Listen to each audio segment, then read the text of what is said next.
ఏమంటే ఒక దేవాలయం వదిలిపెట్టి పోతుంటా సార్ మీరు ఎక్కడికి వెళ్ళాలి సార్, మా అందరితో నడిపిస్తారు సార్. మేము రాత్రి నిద్రపోయినా ఈ పనులు చేస్తుంటే ఒక పక్కన గుండెలు అదే బాధ సార్ మా అందరికి కూడా. ఆప్యాయంగా మమ్మల్ని అందరినీ పలకరించే వ్యక్తి ఇప్పుడు అంటే అప్పుడు నాకు కళ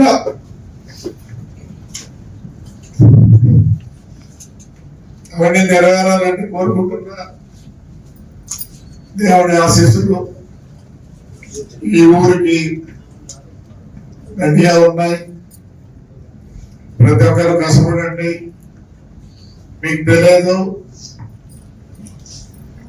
2027కి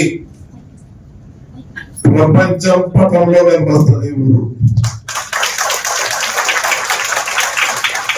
అందరేదో విజన్ అంటారు. మేము మా నాన్న వల్ల ప్రపంచం చూసినాం. ఆ రోజు అనుకున్నా మా ఆఫీస్ ఇట్లా ఉండాలని. లేదు అంటే నేను కూడా రుక్కి వాడిని ఇప్పుడు అది చేస్తున్నాం. 17 ఎకరాలు ఆ బిల్డింగ్లు అవన్నీ కడితే మీరు ఎక్కడ చూసింటారు. మళ్ళీ కూడా చెప్తారు అలా విజయవాడ మాదిరి ఉంటుంది, బెంచ్ సర్కిల్ మాదిరి అంట. పిచ్చిన బెంచ్ సర్కిల్ కాదు, తాటిపత్రి సర్కిల్ చూడడానికి అందరూ రావాలా. లాస్ట్ నేను మన సీఎం దగ్గర పోతే ఒక మాట అన్నాడు, అయ్యా నన్ను ఒక్క సంవత్సరం మరి కష్టపడినా ప్రభాకర్ అనే. ఇప్పుడంటే ఇలాంటి ఎవడు లేడు.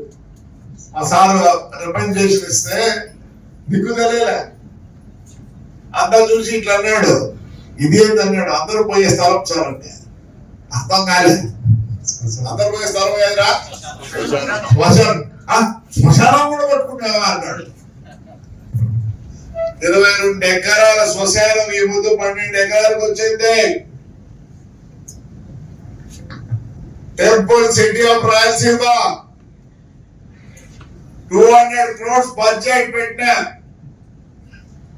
ఇక నెక్స్ట్ మంత్ నుంచి ఒక బస్సు హైదరాబాద్ అనంతపూర్ తాడిపత్రి. నిన్న అదే మనకి బుద్ధికోట్లో పెట్టా, ఈరోజు పెట్టా.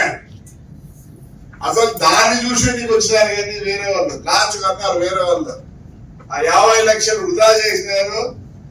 అదే ప్రభాకర్ రెడ్డికి ఇచ్చి తాడిపత్రి వాళ్ళకి ఇచ్చింటే చూపించదు ఎట్లుండో. మనకు కూడా ఏదో ఛాన్స్ ఉందంట కనుక్కుంటా.